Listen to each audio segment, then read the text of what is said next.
Assalomu alaykum.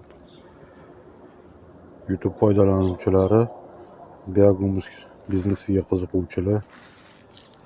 Va'da qilganimdek, mana bu meni birinchi bioreaktorim. Bunga 3-marta, yo'q, ikkinchi marta ozuqa solishim. Chuvalchenlari ko'paydi. Bu chuvalchenlarini ichkariga olib kirdik. Ichkarida ham tarqaldi chuvalchenlari. Yangi ozuqa o'tdi.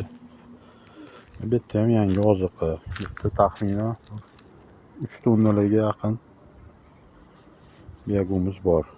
3 tonna demayman, lekin 3 tonnalarga yaqin.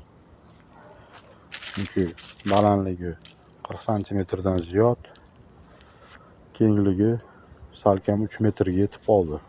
Mana bu daraxt. Yakka misol, mana bu daraxtlar o'lar ahvolda edi. Mana shu daraxtlar. Qaranglar, qanaqa tikka turibdi hali. Bitta ham bargini to'kmagan. Bu ham shu olxo'ri daraxtlari zo'r ushlab oldi. Bu yerga biogumuz solishimdan oldin o'zi juda ham bir o'lar ahvolda edi. Ana uzumlarni qurigan holatiga qaramanglar, u kesilgan ular tagidan. Mana bular tiklanib oldi uzumlar. Vino oddiy uzum, bu jaydar uzumlardan. Ammo poxolni qaranglar. Bu poxol ham tiklanib oldi. Bu ham o'lar holatda edi. Suv ichmaganda. Hozir endi suv ichyapti. Tagida ozuqa bor. Buni olmaganimiz sababi bu parda. Chunki men bitta domda yashayman.